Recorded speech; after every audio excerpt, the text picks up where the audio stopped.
Hello, hello, bonjour ou bonsoir, dépendant de l'heure à laquelle vous verrez ceci, et bienvenue à nouveau sur notre chaîne, votre chaîne Camertop.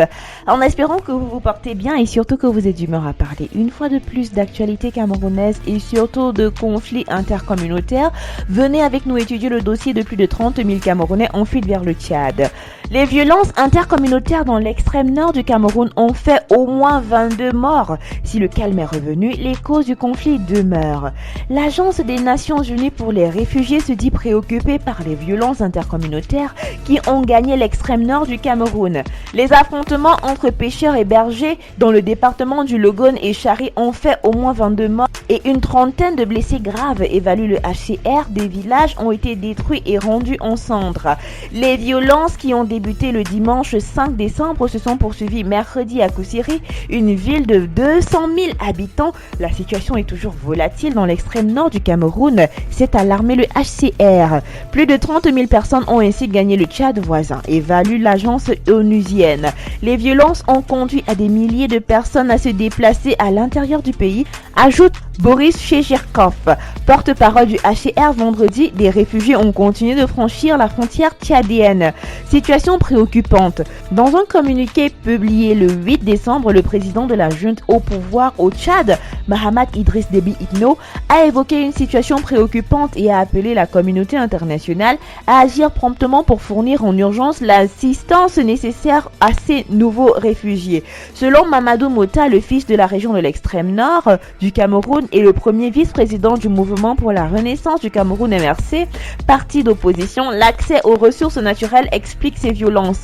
Lorsque les animaux des bergers cassent les filets et les protections qui empêchent les poissons de passer, cela entraîne des conflits, soutient Mamadou Mota. Il soutient sur la DW que la situation était très volatile et précaire à Logone-Birni, dans le département de Logone et Chari.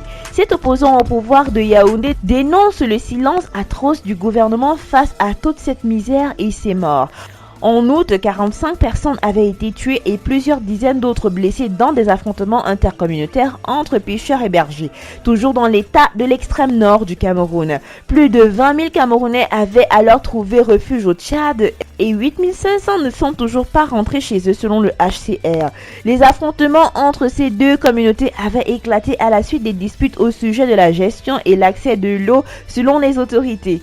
Un appel au secours. Les Camerounais et Tchadiens qui ont fui ces affrontements se sont réfugiés dans un campement dans le village de Guelmbangé, dans la commune du 9e arrondissement de la ville de N'Djamena. Le village est situé à quelques encablures de la ville de Koussiri au Cameroun, théâtre de violents affrontements entre les éleveurs arabes et les pêcheurs de la communauté Mousgoum. De nombreuses femmes et enfants ayant fui leur domicile au Cameroun se sont donc réfugiés là. Ruth, de la nationalité tchadienne et mariée à un Camerounais, en fait partie. Nous sommes des réfugiés du Cameroun. Nous sommes ici à la suite de troubles. Les Arabes éleveurs ont attaqué les pêcheurs Mousgoum et ils ont tué beaucoup de gens. C'est pour ça qu'on a fui. On a tout laissé derrière nous. Ils ont brûlé nos maisons. On a abandonné notre bétail là-bas. Nous sommes venus dormir dans le froid comme ça avec les enfants. Nos maris sont toujours en guerre là-bas. Nous sommes en train de prier pour eux comme ça, explique-t-elle. Une situation qui inquiète également le secrétaire général et chef de village Guelembag, Georges Banda. Au début, lorsque ce conflit a éclaté, les gens ont pris la fuite. C'est comme ça qu'on les a accueillis et à l'église Saint-Joseph de Guelmbagé. Certains sont exposés au soleil sans abri. Il y a des malades, des femmes qui ont accouché sans aucune assistance médicale. Ici, on a enregistré près de 300 réfugiés, mais il y en a d'autres qui continuent d'arriver, explique-t-il.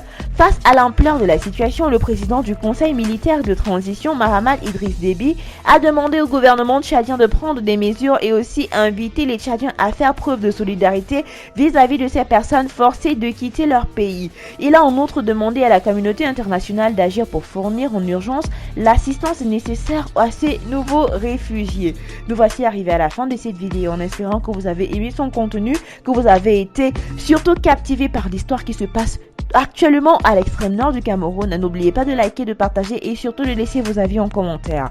N'oubliez pas non plus de cliquer sur la cloche de notification afin de recevoir de nouvelles notifications à chaque nouvelle vidéo postée. D'ici là, portez-vous bien et rendez-vous pour de nouveaux contenus. Bye!